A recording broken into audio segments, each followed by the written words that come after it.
Le jeu du Pictionary éclate garantie en classe de FLE. Alors, le Pictionary, c'est vraiment mon top 2 des jeux les plus fun à faire en classe. Je crois même que c'est le jeu où les apprenants se sont le plus amusés et marrés et ont le plus appris aussi parce que c'est un jeu qui est extrêmement communicatif, excellent pour la compréhension orale et la compréhension écrite. Pour moi, c'est le top 2 avec le jeu du loup-garou dont je t'ai déjà fait une vidéo. N'hésite pas à aller voir les règles du loup-garou en haut à droite de l'écran, je t'ai déjà fait une vidéo là-dessus. Alors le Pictionary, je vais t'expliquer tout ça, tu vas voir, tu vas t'éclater avec tes apprenants en classe de français langue étrangère et si tu es prof d'une autre langue aussi, ça peut être extrêmement pratique ce jeu, c'est vraiment un jeu génial. N'hésite pas à laisser un bon like, à t'abonner, à activer la cloche parce que je propose plus de vidéos par jour pour aider les professeurs à se lancer depuis zéro. Et j'ai également une formation gratuite qui s'appelle 3 jours pour se lancer comme professeur de français langue étrangère en partant de zéro, avec conseils, astuces et méthodes et un plan d'action. Je t'accompagne pour vivre de ta passion en ligne comme professeur de français langue étrangère, devenir nomade digital de FLE et voyager partout dans le monde. N'hésite pas, c'est le premier lien dans la description. Alors, le jeu du Pictionary, tu connais peut-être, c'est en fait assez simple. En fait, tu vas avoir un apprenant qui va dessiner et un autre qui va devoir lui décrire l'image. Voilà, c'est aussi simple que ça.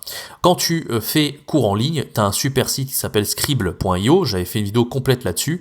C'est vraiment un site qui va te permettre de faire le jeu du Pictionary de manière très ludique si tu enseignes en ligne, en fait, comme prof de FLE. N'hésite pas à voir cette vidéo, je vais te mettre le lien en haut de l'écran. J'avais fait une vidéo complète sur le site scribble.io pour t'expliquer un peu comment utiliser le Pictionary en ligne comme professeur de français, langue étrangère. Si tu es en présentiel, c'est un peu différent. Alors moi, je te conseille un truc vraiment tout bête, c'est d'utiliser les cartes du Dixit. Dixit, c'est un autre jeu de société avec des cartes qui sont super belles, où il y a plein de vocabulaire intéressant. Et justement, à partir du niveau B1 jusqu'au niveau avancé, C1, C2, tu as plein de choses intéressantes à faire avec les cartes du Dixit. Si t'as pas envie d'acheter le jeu de société, parce que peut-être que tu l'as pas chez toi, tu peux récupérer les cartes directement sur internet et les découper au format, tu les as au format PDF, t'as plus qu'à les découper au format papier, comme ça tu auras le jeu du Dixit, les cartes du Dixit gratuitement. Ça peut être une bonne idée. Alors, une fois que tu as tes cartes du Dixit, ce que tu vas faire, c'est que tu arrives en classe, d'accord, et tu vas dire aux apprenants, voilà, ça peut être à la fin du cours. Alors moi, je te conseille de le faire la dernière demi-heure d'un cours, hein, comme le jeu du loup-garou, c'est la même chose. Tu vas mettre deux équipes, tu vas séparer ton tableau en deux. Mettons que tu aies 10 apprenants dans ta classe, donc ça fera 5 et 5, c'est parfait, c'est équilibré. Et tu vas désigner un dessinateur en fait dans chaque équipe, d'accord. C'est celui qui va devoir dessiner au tableau, celui qui est motivé, hein, tu vas pas désigner forcément quelqu'un, tu vas demander est-ce qu'il veut dessiner. S'il y a des gens qui ont du mal à se décider, tu leur diras de toute façon qu'ils vont tous devoir y passer. Alors tu l'auras compris, le dessinateur c'est celui qui va essayer de comprendre en fait ce qu'on lui décrit, l'image qu'il va piocher, et il va essayer de comprendre en fait qu'est-ce que les apprenants lui décrivent, faire la meilleure image possible, d'accord. Et les autres apprenants, alors ceux qui vont piocher la carte, c'est ceux qui vont décrire en fait la carte à celui qui va dessiner. Faut surtout pas que le dessinateur ait vu la carte, bien entendu, parce qu'il va devoir comprendre ce que les apprenants vont lui décrire. Et bien sûr, à partir de là, tu vas mettre un timer. Tu vas mettre 2 minutes par exemple, 2 minutes 30, 3 minutes, c'est toi qui vois. Si c'est trop, 3 minutes, tu peux mettre moins. Tout dépend. Et voilà, ils vont devoir décrire le plus vite possible. Ils vont être deux équipes séparées au tableau. L'équipe qui arrive à le mieux décrire l'image et celui qui arrive à le mieux dessiner, il va tout simplement faire la meilleure image. Et à la fin, que le timer s'écoule, tu vas faire top et tu vas prendre la carte, tu vas montrer à l'équipe adverse et tu vas dire, voilà, l'équipe là qui vient de dessiner à côté, vous leur donnez combien sur 10. Et de manière objective, ils vont devoir donner une note. Ça peut être 5 sur 10, 6 sur 10, 7 sur 10, peu importe.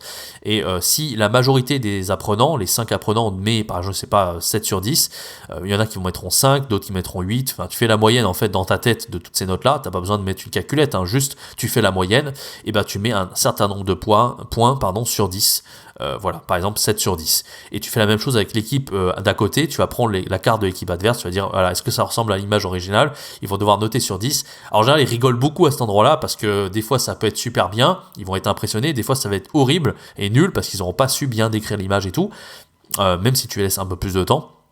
Et là, du coup, ils vont être morts de rire. Enfin, vraiment, c'est très très marrant comme jeu.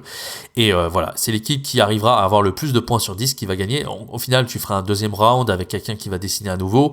Et tu vas additionner les points sur 10. Si au premier round, ils ont eu 6 sur 10, puis après, ils ont eu 7, puis après, ils ont eu 4, à la fin, tu additionnes tous les points. Ça fera une note sur, je sais pas, sur 50, 60. Et l'équipe qui a le plus de points a gagné le jeu. Tu as compris, c'est hyper simple, beaucoup de compréhension pour le dessinateur et beaucoup de de bonne production orale, avec le bon vocabulaire, etc., pour ceux qui décrivent l'image. Bien sûr, ceux qui décrivent l'image n'ont pas le droit à utiliser les Google, ChatGPT, ou j'en sais rien, ou les dictionnaires, parce que le but c'est de mémoriser et de se rappeler des mots, et même s'ils connaissent pas, ils n'ont pas le droit de traduire, de donner en anglais, bien sûr, etc., etc. Voilà, je t'invite vraiment à essayer ce jeu en classe. C'est vraiment un excellent jeu. Moi, je l'ai fait des fois, et les apprenants se sont vraiment à chaque fois éclatés et étaient vraiment morts de rire. N'hésite pas à laisser un bon like, à t'abonner, à activer la cloche, parce que je propose plus de vidéos par jour comme ça pour aider les professeurs à se lancer depuis zéro, à faire des super cours et à vivre de leur passion, et à rejoindre ma formation gratuite, justement, qui va t'aider, si tu veux te lancer à partir de zéro, comme professeur de le français langue étrangère en ligne, à bien gagner ta vie, être nomade digital, voyager partout dans le monde. C'est vraiment la formation qu'il te faut. C'est le premier lien dans la description. Quant à moi, je te donne rendez-vous très bientôt pour une prochaine vidéo, un prochain podcast sur la chaîne. C'était Jérémy. Ciao, bye bye.